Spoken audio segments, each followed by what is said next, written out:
Give the Lord a great big hand.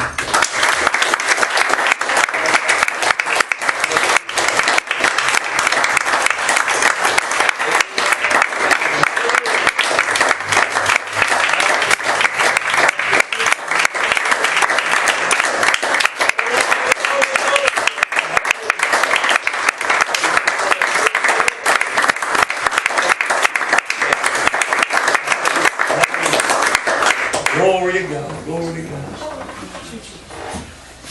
Now give Brother Jackie Stamp a big hand as he brings the word.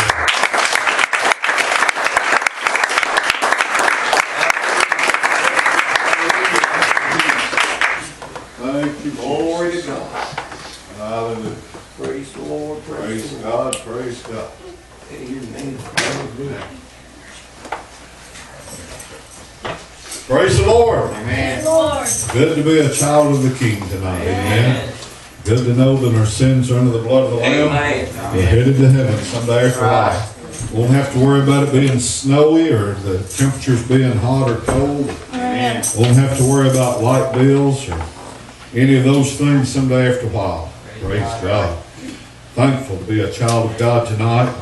Thankful for this privilege and opportunity that we have to come and share in your youth service here at He's Alive Community Church. We certainly do appreciate the ability and the opportunity that we have to be able to stand, and we appreciate the youth inviting us to be a part of their service tonight. And I tell you, just I know a lot of people in the world. You can be turning to the 14th chapter of the book of Proverbs, Proverbs chapter 14, where we'll be reading in a moment of time.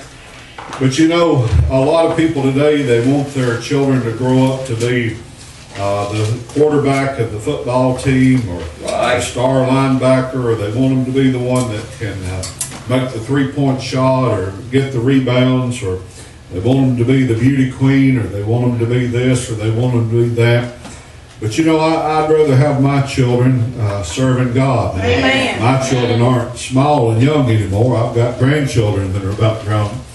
But you know, somebody was talking about it the other night, and they were talking about that their son was going to be preaching somewhere, and he said, not that it's my son, but he said, I'm proud of him, not just because he's my son. And I said, well, I'll tell you one thing. I said, you can bet your bottom dollar if my son was up preaching, I'd sure be proud of him and bragging on him. But it's the greatest thing in the world to serve the Lord Jesus Christ. I know that's not popular in the world today, and that's part of, I guess, what I'll be preaching on tonight. But Proverbs chapter 14. Solomon, the wisest man that's ever been on the face of this earth, other than, of course, the Lord Jesus Christ. But in the 12th verse of the 14th chapter of Proverbs, it says, there is a way which seemeth right unto a man, but the end thereof are the ways of death. There is a way which seemeth right unto a man, but the end thereof are the ways of death. Father, we're so thankful, O Lord God. Yes, Jesus. Oh Lord, most of all, Father, that you loved us enough. Blessed be the Lord Jesus. Father, that you let your Son die on the cross of Calvary for us. Father, we're thankful, God, for the plan of salvation. Thankful, God, that you reached down and spoke conviction and spoke peace to our heart once upon a time, God. And Father, we're glad tonight to be able to say that we know you in the free pardon of sin. God, that you are, Father, our Heavenly Father tonight. And God, we're thankful, Lord, that you lead us and guide us and you bless us. And Father, we thank you for this church and the youth of this church. And we thank you for this service tonight. And God, we pray, Lord, that the Holy Ghost, oh God, would have his way in this hour of service. Anoint these lips of clay. Use me, God, to be just a spokesman for you tonight, God. Let us receive that you would have for us. I know, God, that you have something for everyone that's in this house, everyone that might hear this word tonight. God, I pray, Lord, that you would be glorified and that needs would be met in Jesus' name. Yes, Lord. Yes. Amen and amen.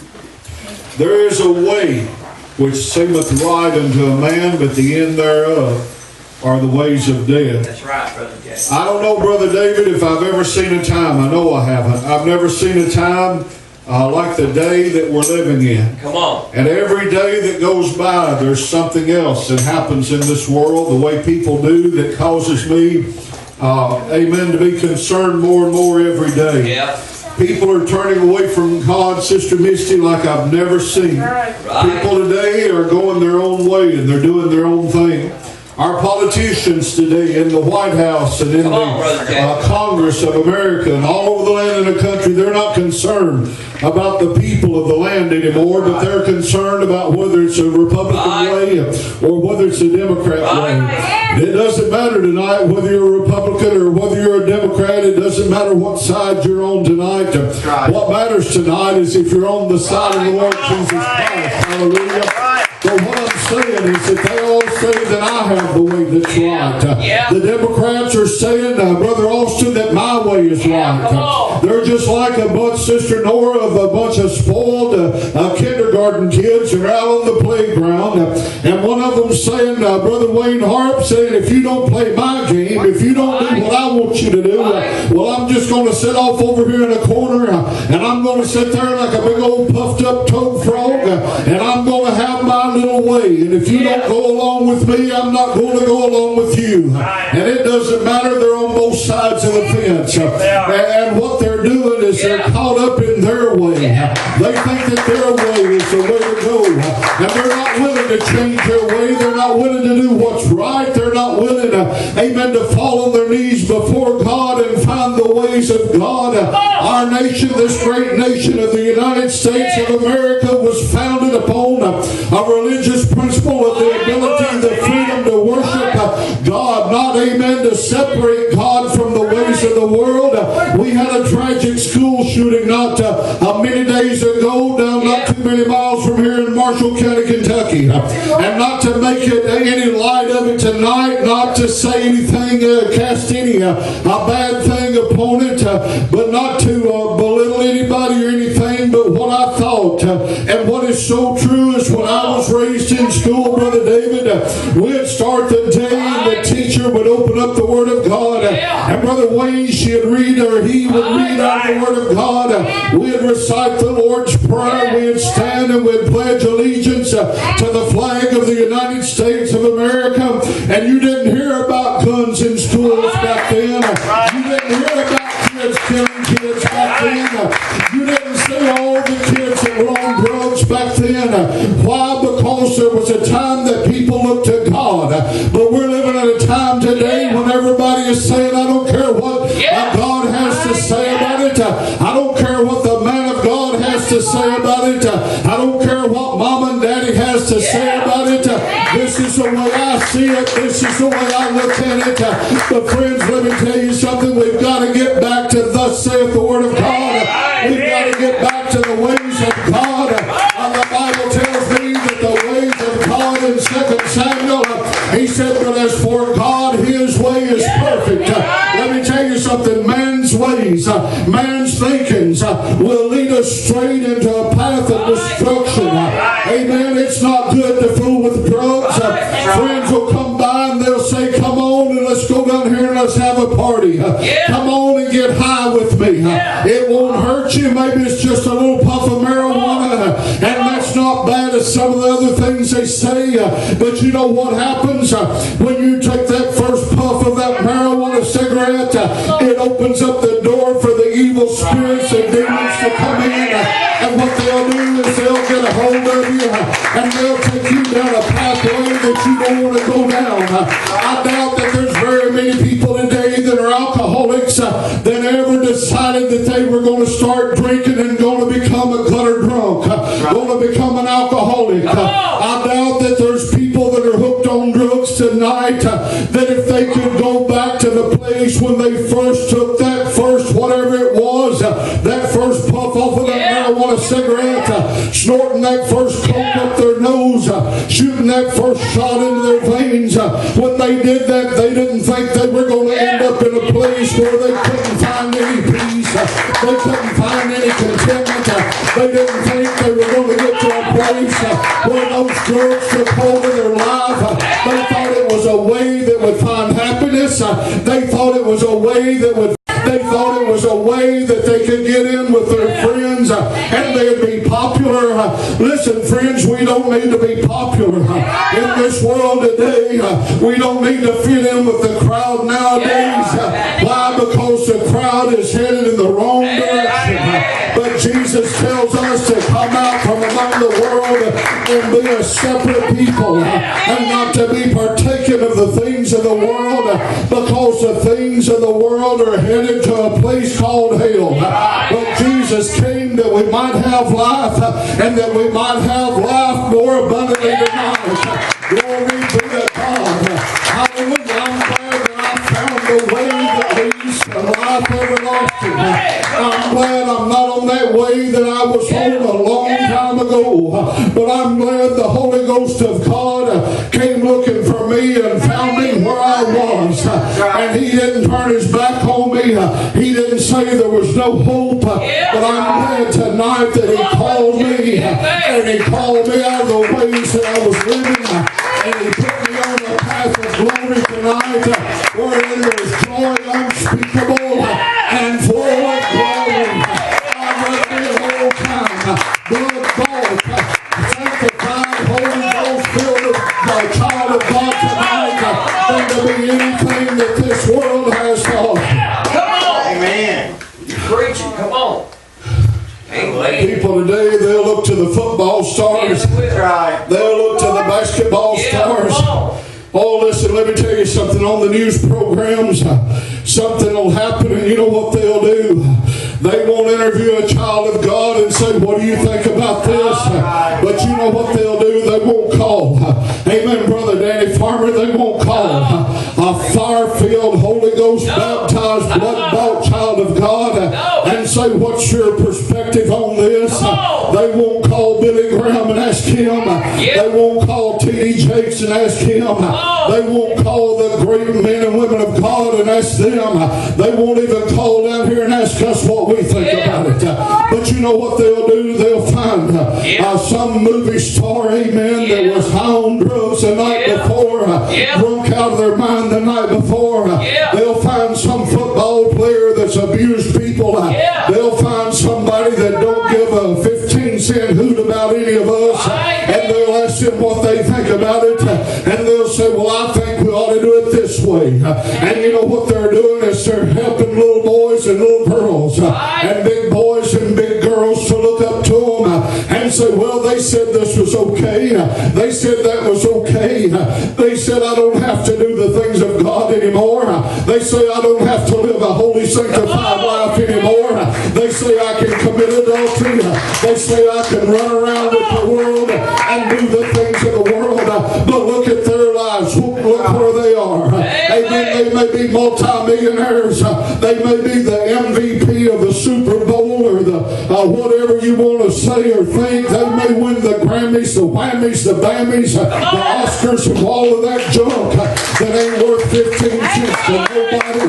But you know what? They go home and they lay their head on their pillow and their life is in a wreck. That's why so many of them commit suicide. Listen, not to make light of it, not to criticize him, but you look, some of you may not can remember much about him, but there was a man named Elvis Presley, and they called him the king of rock and roll. Elvis could have everything that he wanted. Man, he could do anything. He was the idol of the world. Women would throw themselves in him. Amen. He could have anything and everything he wanted. But you know what? His life was in shambles, Sister Nora, because he was raised in church. But you know what? He started out singing the songs of Zion. He started out singing the praises of God. Amen. But you know what happened? He said, if I go out and if I sing them rock and roll songs, I can make money. I can become popular. I can become famous. But you know what about Elvis Presley?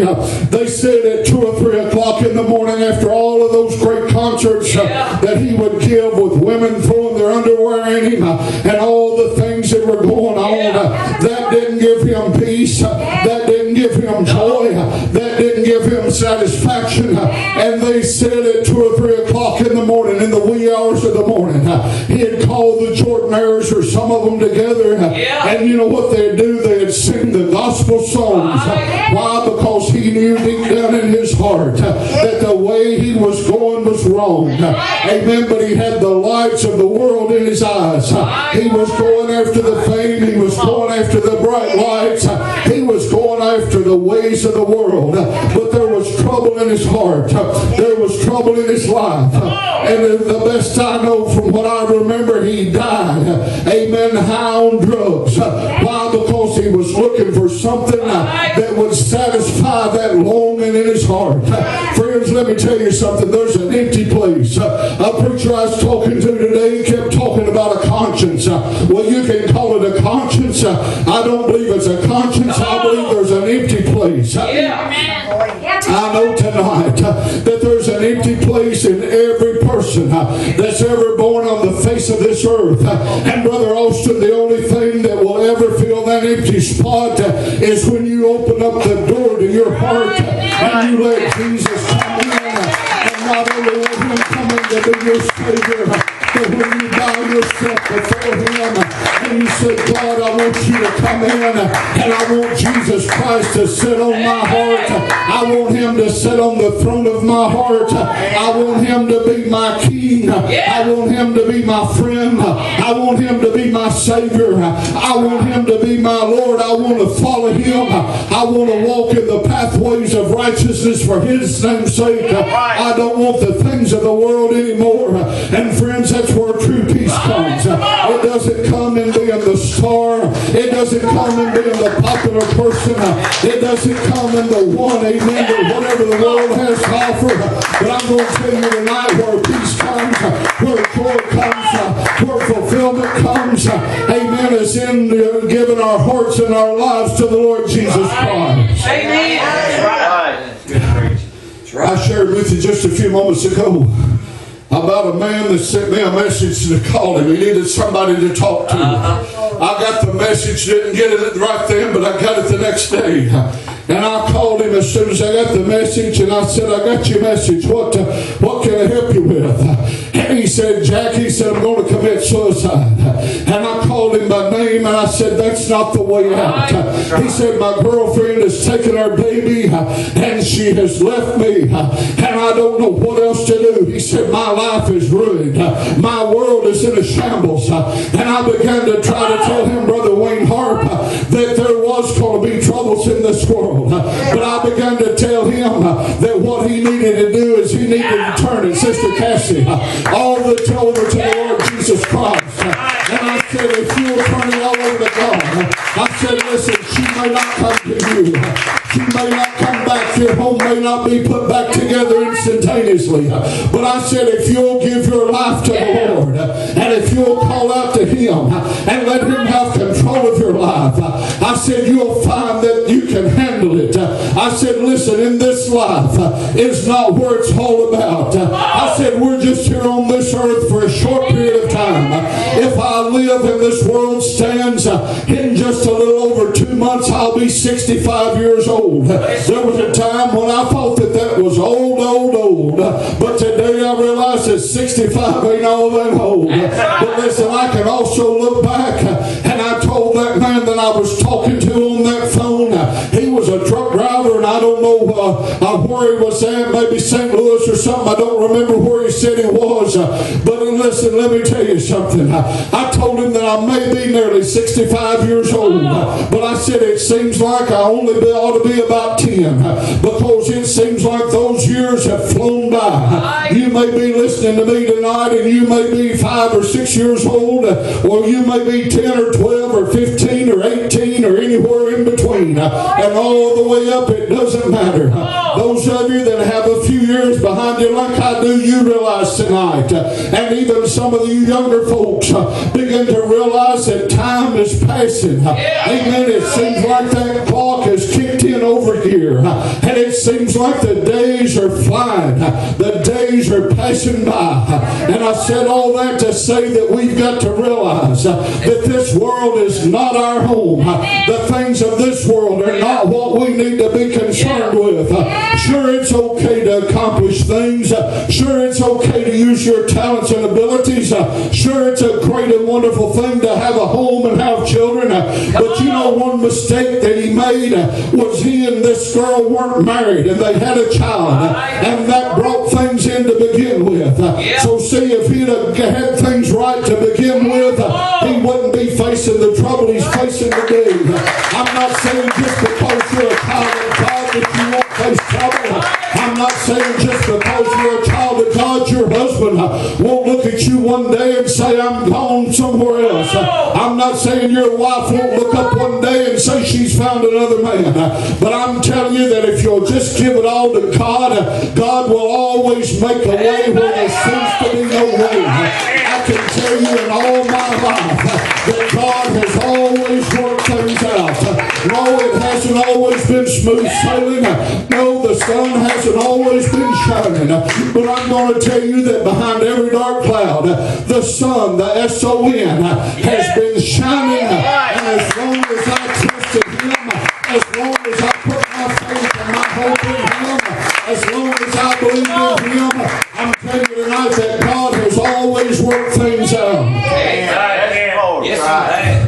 Because see, there's a way which seemeth right unto a man, but the end thereof are the ways of death. But there's also a way that leads to life everlasting. The prophet Jeremiah said one time, he said, stand ye in the ways and look and see wherein is the good. Look for the old paths, wherein is the good way, and ye shall find rest for your souls. The reason people are in turmoil today, the reason people are hooked on drugs today, the reason people can't wait to get to a bar to drown their troubles in some kind of an alcoholic drink is because they haven't found that good way. The reason a lot of people are sitting in churches tonight and they're in today and out tomorrow, they're up today and down next week, is because they've never found the good way. Maybe they've been born again, maybe in a way they love the Lord, but they've never found the good way wherein is rest for their souls. Listen, friends, it's more, amen, than just calling. Oh, I know today there's a way that they say that all you have to do is just proclaim the name of Jesus. All you have to do is choose a way. They say that Muhammad is one way. They say that Hare Krishna is another way. They say that all of these others are just another way. But the Word of God tells me that Jesus Christ is the way. It doesn't say He's one of the ways. It doesn't say there's other ways you can take, but it says that Jesus Christ is the way, He's the truth, and He is the life. Amen. Jesus Himself in Matthew chapter 7, He said, enter ye in at the strait gate. For He said, wide is the gate and broad is the way that leads to destruction. And He said, many there be that go in thereat. But He said, straight is the gate and narrow is the way that leadeth to life everlasting. Folks, let me tell you something. There is a way that seems right to man. I've never seen a time when people have opened up and let the devil come in, and boys don't know whether they're boys, girls don't know whether they're girls. They open up a restroom and say just anybody that wants to can go in there. Well, I'm going to tell you, when I was a young man in school, this is sort of bad, but this is the truth. When I was in high school, if they'd have said boys can go in the girls' room, I'd have gone in there. And it wasn't because I was looking but thinking I was a girl, but it was because I had bad thoughts. But you know what it is they've let people get confused nowadays. I heard the other day about a woman that had raised her little boy, and when he was as young as 3 years old, she had put skirts on him, girls' clothes on him. I'm not going to spend a lot of time talking about how we ought to dress and how we ought to look, but I'm just going to tell you that boys ought to look like boys and girls ought to look like girls, whether they're 1 month old or whether they're 100 years old. So she would dress him up in the girls' clothes, and she would make him out, put makeup on him as a little baby, and today he's a full-blown homosexual. And let me tell you something today, folks, homosexuals homosexuality is not something that somebody is born with unless there's a demonic possession to begin with. I know people, I've got a good friend that told me he was born that way. But friends, if he was born that way, it was because something happened somewhere along the line to let a demon come in. But this little 3-year-old boy that was destined, he was born a boy. And let me tell you, I don't mean to be crude or rude or blue about it tonight, but I'm going to tell you something. If you wonder what you are, if you think you're mixed up, if somebody's told you something stupid, you just go in the bathroom or you go in your bedroom and you close the door behind you and you get you a mirror and you look in that mirror and you can tell whether you're a boy or whether you're a girl. You don't have to look on your birth certificate. You don't have to. There's states today that have made a third place. There's a place to mark them for a male. There's a place to mark them for a female. And there's a place to mark them to let them make their own choice. Well, listen, let me tell you something. In the beginning, God created Adam and He created Eve to be a helpmate for Adam. And in His design and His purpose, they were to be united in holy matrimony, not to sleep around with everybody that comes down the road, not to shack up till they decide to get married, but He created them to have a loving relationship, just like He loves His church.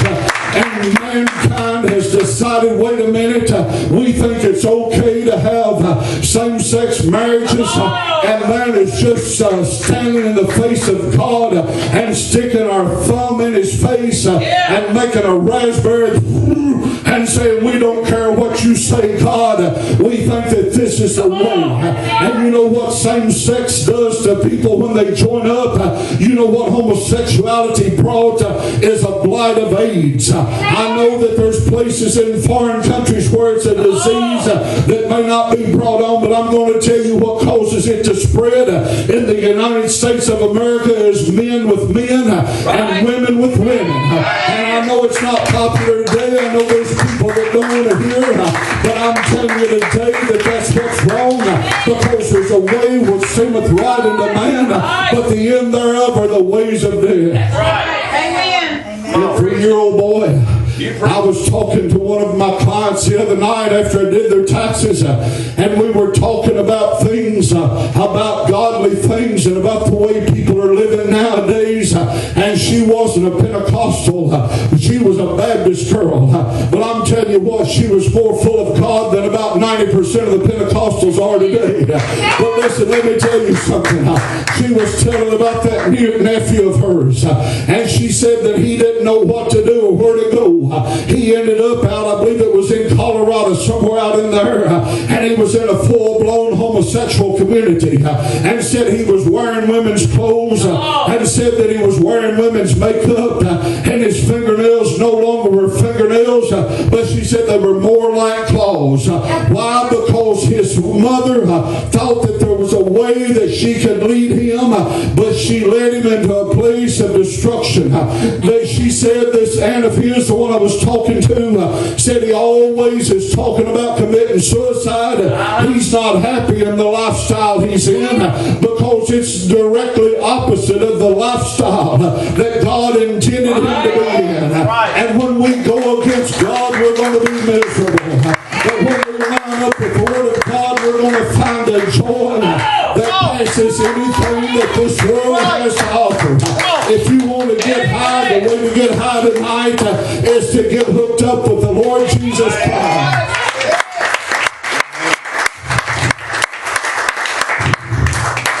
I'm just about sick of watching them, but I sort of like to know what's going on in the world. So I watch Good Morning America most mornings. I try to watch the evening news to see what's going on. Amen. 99% of what they're telling you on the mainstream media is nothing but fake news. It's nothing but lies. They don't tell you the good things. They don't stress what's going good, but they just try to find something bad and try to tell you how bad things are. But listen, folks, let me tell you something. There's things that are going on in our world today, and they brought a little panel. Now listen, I understand that there's sexual abuse. I understand that there's times that men take advantage of women, and I also know there's times that women take advantage of men. But I'm going to tell you that they had a bunch of little, 7, 8, 9, 10-year-old girls on there, and they were asking them questions, and they were saying, girls can be boys and boys can be girls, and everybody's equal and everything. Well, listen, I believe a woman is as equal as a man when it comes to being a person. But God created a woman to be a woman, and God created a man to be a man. And there's things that men are supposed to do that women don't do. There's things that women are supposed to do that men don't do. I don't believe a man ought to do a job and get $20 an hour and a woman do the same job and get 10. That's not what I'm talking about. But I'm telling you, there are things. God created man and woman to have a marriage. And He created the man to be the head of the house. And He created the woman to be the woman of the house.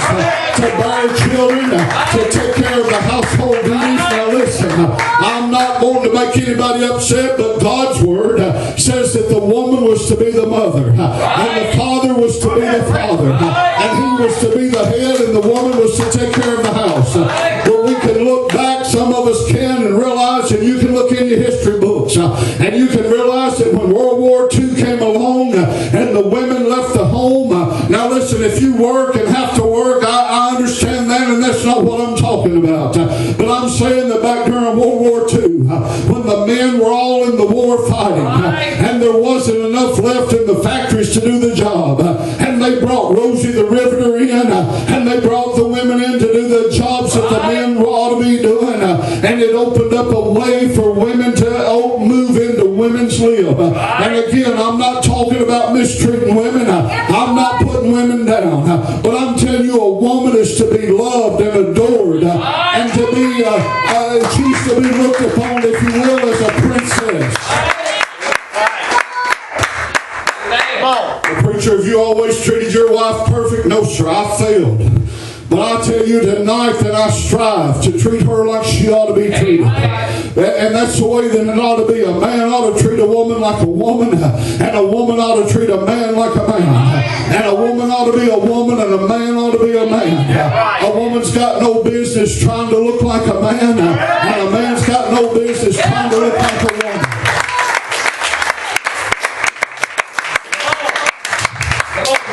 Back, just to shock some of you young people maybe, but 40-some years ago, I was working in a factory in Scottsville, Kentucky. And they hired a girl in, a very attractive, had a nice physique. She was, a woman of womans, a woman of women. But they hired her in there.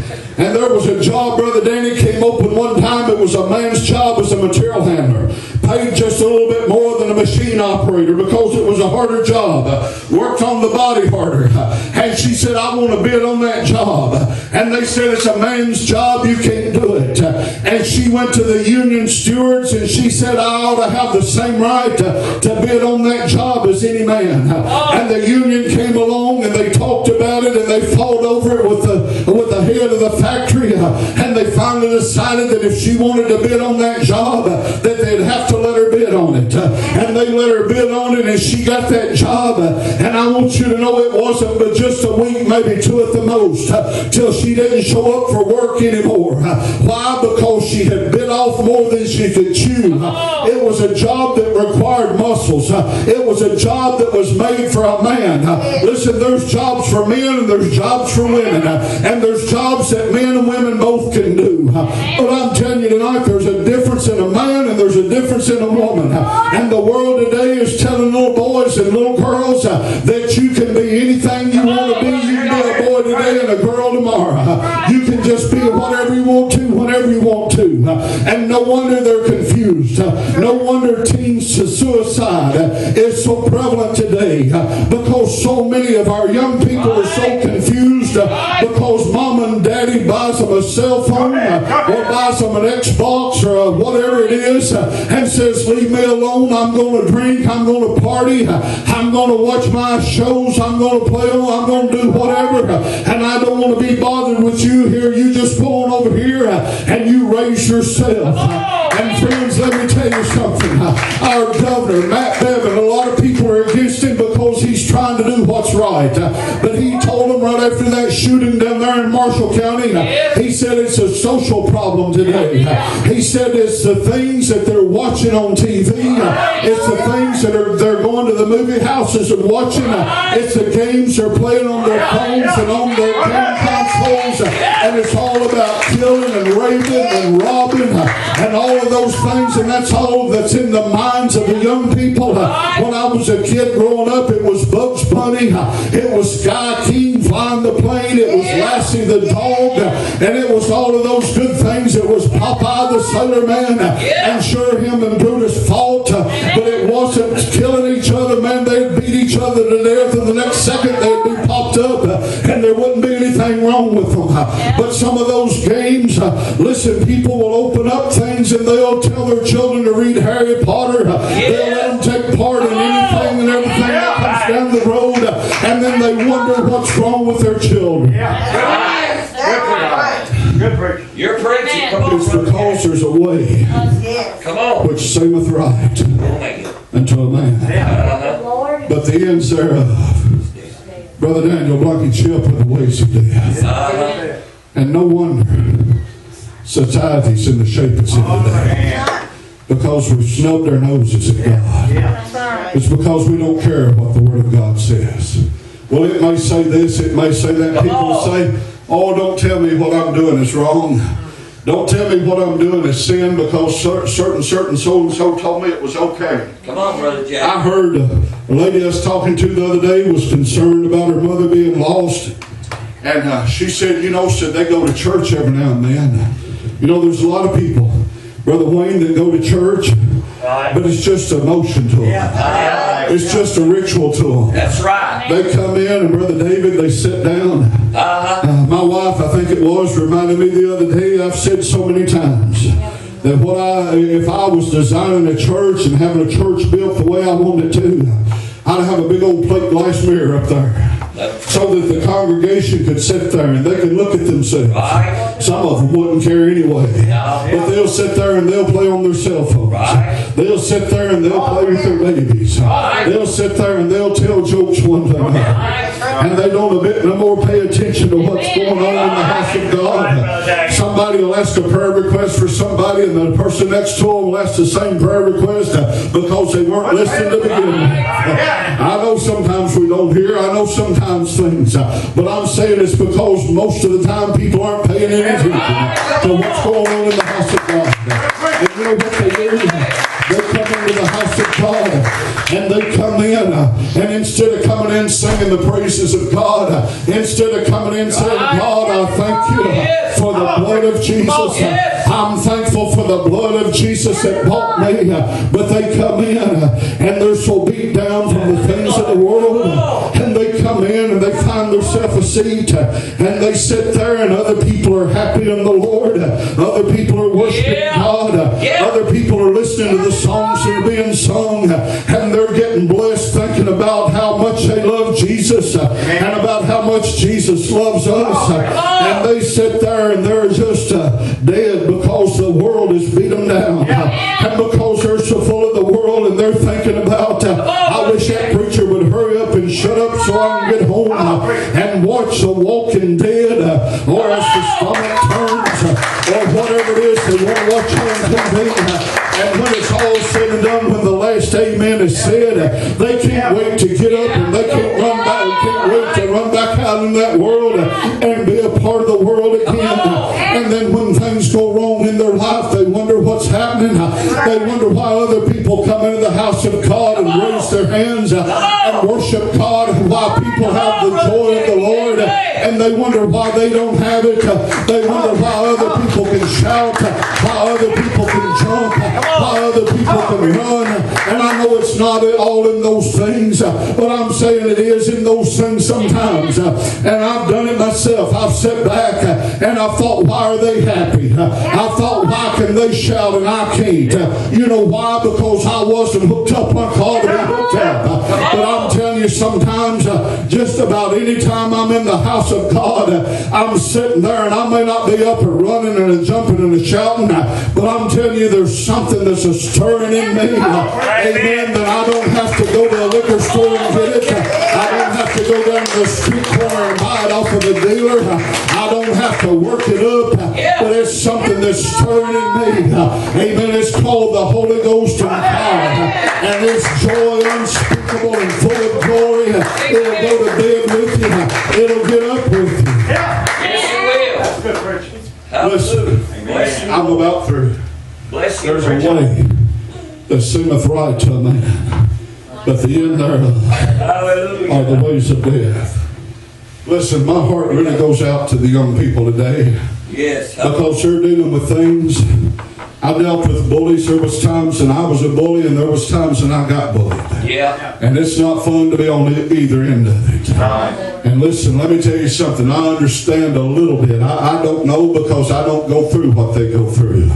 But I know what I went through as a young person, and I know today that it's probably 10 times, 40 times, 50 times, 100 times worse today than what it was then.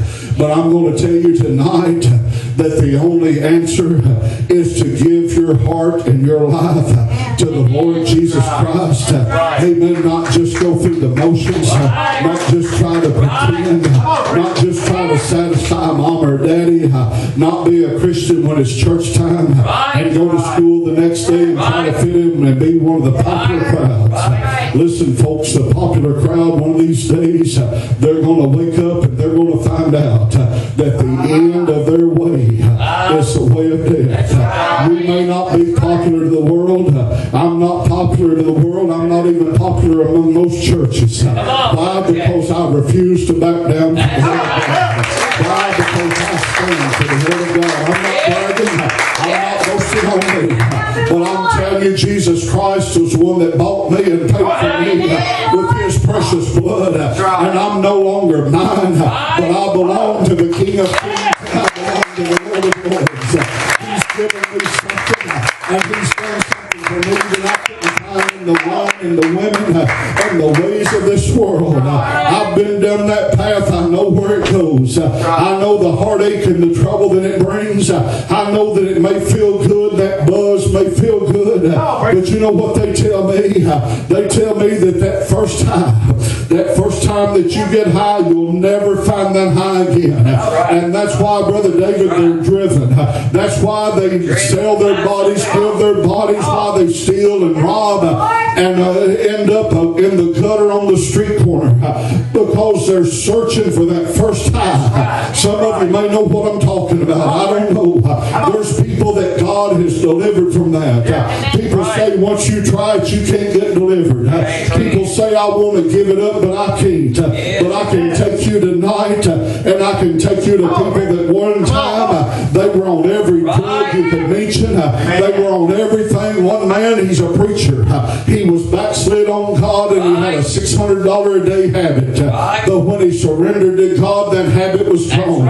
He didn't have to go to rehab. He didn't have a relapse. I could tell you an interesting story I heard, but I'll save it for another time because it's getting late. I've been preaching a long time.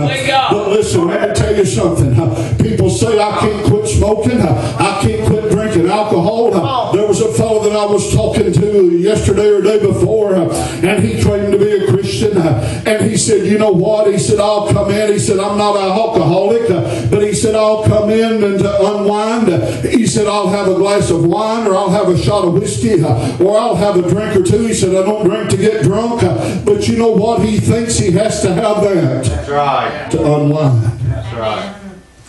There was a point in my life that I thought I had to have alcohol. Amen. That I thought I couldn't have a good time. That's right. Unless there was alcohol involved. Right. A time that when I'd get off work, I couldn't wait to get into the refrigerator That's right. and open up back then a good cold one. But I'm going to tell you something today, just the thought of it makes me sick. The smell of it makes me sick. But people say I can't give this up and I can't give that up. Well, that's right. You may not can give it up. You may not can quit it. You may not can surrender it. But I'm going to tell you something. When you give it to the Lord Jesus Christ, when you really pray through, glory to God. When you really get washed in the blood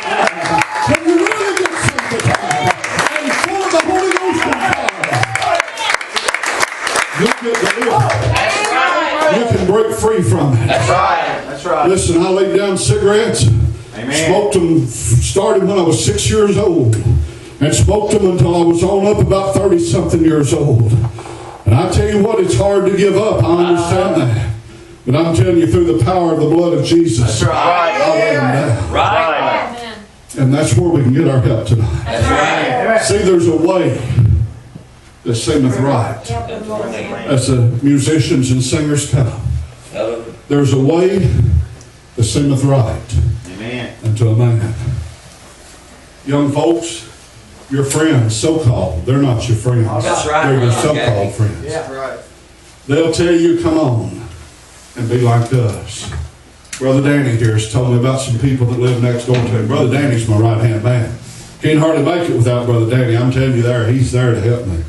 He's there. Every pastor of every church ought to have at least one person. That's right. And I guess Brother David's got some here. Amen. But you ought to have one person like Brother Danny in your church. But he was telling me about some people that next door to him that are partying and carrying on. Doing things he said that he doesn't even want to hear that they're doing. Said they told him the other day, he said, you ought to come on over here and be with us. I said, that's not friends. No. Let me tell you this, and then I'll try to quit preaching for the night. Just obey God. Yes. When I was a state trooper, there was a man there in Scottsville, Kentucky that was probably close to my age. I don't remember exactly, but he was somewhere not too far off. And he was known to be a ruffian. Always drinking, always cussing, always fighting. Yeah. I mean, just a roughneck. Kind of person that you didn't want to be around unless you were that type of person. And one night I was preaching at Oak Street General Baptist Church. And I like to, when I come to church, I like to sit up close, as close to the front as I can get. I was sitting on the front seat, but I wanted the young people up there, so I moved on back. But see, when you're in the front, you don't know a whole lot about what's going on. That's right. You don't pay attention to everything that's going on. That's right. That's why if we had that plate by spirit, we'd see. But I was sitting there and I didn't turn around every time the door opened and somebody came in. I was wanting to worship God. I was concentrating on the service. I wasn't concentrating on who was who and what was what and who was coming in. Right. But I knew that Brother Johnny means. Some of you may know Brother Johnny and some of you may not. Yeah. But Brother Johnny had a church over there on the south side of Scottsville, always called Boxtown. The wrong side of the tracks, if you will. Right. Brother Johnny had this church over there, and him and his church choir were coming to sing that night. And like I said, I was sitting there not paying a lot of attention to everybody else, paying attention to the service.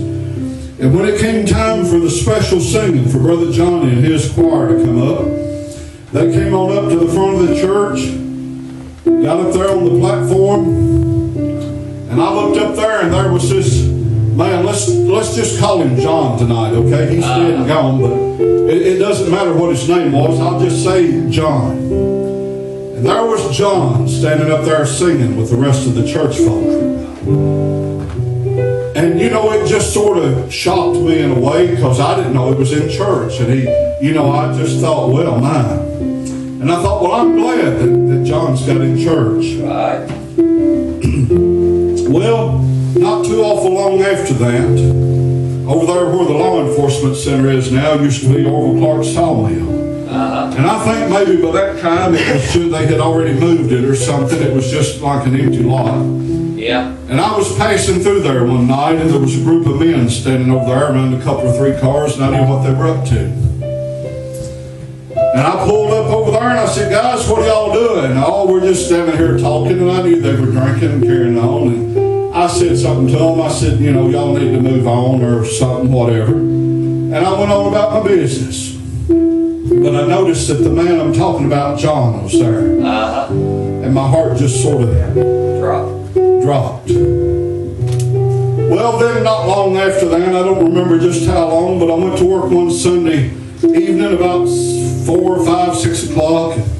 Just shortly thereafter, they dispatched me to the scene of a wreck out on Briarfield Road there south of town. Some of you know where it's at. Yeah. And I went out there and there was a carload of drunks Just, you know, they were sloppy drunks. And I loaded them up and put them in the car, loaded it plumb up. And in that bunch was John. My heart dropped a little bit lower. He just falling down drunk. We got up, the jail was up on the top floor of the old courthouse. We got there and I got them all upstairs. When you went through the first, once you got in the booking room and went into the cell block there, the breathalyzer room was there on the left. And after they put everybody else up, it was just John out there. And I said, John, come back here just a minute. And I took him back there to the breathalyzer room and I said, John, called him by his real name, but let's just say it was John. I said, John, buddy, you can do better than this. I've seen you. He said, Jackie, he said, you don't have to tell me a thing. He said, when I got my life right. Now this is a man that probably, Brother David, as we look on him, you know, he came from the wrong side of the tracks and you know, people would expect him to be where he's at. Yeah. But see, we don't have to be what people expect us to be. That's right. I could tell you other stories about people that raised dirt poor, but they worked and they labored. And they were bragging about it the other day, thanking God that God had made a way for them to go to college. And they're almost have their doctorate degree. They're working on it. They're a school teacher. Their family's doing fine. But she said, you know, and I know for a fact they were raised dirt poor. But she trusted God and she looked to God. And God has blessed her. But John told me, he said, Jackie, he said, you don't have to tell me anything. He said, when I got right with God and was living right, Sister Nora, he said, my life was better than it's ever been. Come on. And he said, but you know what happened? He said, a lot of the church folk wouldn't have anything to do with me. A lot of the church folk wouldn't come by and visit me or say, come on and let's go do this or let's go do that. Right. And some of you know exactly what I'm talking about. Come on, Brother Derek. And he said those old buddies of mine, he said they kept coming by. And they kept saying, come on, John, and let's go. Let's go. Get a cold one. Let's go drink. Let's go gamble. Let's go party. Let's go do this. Yeah. And he said, you know, after a while, he said, I just gave in. Wasn't long after that till I think it was in some kind of a gambling game that another man shot him. He was almost the same as a vegetable until the day he died. And as far as I know, he never got right with God. And he left this earth in that condition. Oh, Jesus. And I said all that to say this. Those people that supposedly were his friends, and they pulled him back out. Right. Those that were Christians didn't do our job. That's right. Pushed him We away. didn't support him. That's right. We didn't help him. We get so busy in our life, we don't have time to be human beings anymore. We don't have time to be family. We don't have time to be friends. But it's so good to be able to come into the house of God and have the fellowship that we have. And you know, God's people love one another, and God's people love other people. And I'm not saying this because it's me, but this is just the way a child of God is. That man that I talked to that was threatening suicide, he said, my family won't have anything to do with me. He said, I don't have anybody to turn to. He said, I don't have anybody to talk to. And I called him by name and I said, I'll try my best always. I said, you've got my phone number now, don't you? I said, I'll always try to be there for you. Now, there may be a time that I can't be. Maybe a time I can't help him. But I know one that can help him. Amen. His name is Jesus Christ. Right. Because, see, there's a way which seemeth right unto a man. There's a way that your friends, so-called friends, will come and say, oh, you don't have to live that way. Right. Come on and do like we do. There's a time when boys and girls will come up to you and try to get you to do things that you know better. That's right. And the end thereof are the ways of death. I encourage you tonight, if you're however the youngest person is, 6, 7, 8 years old, person here, 65.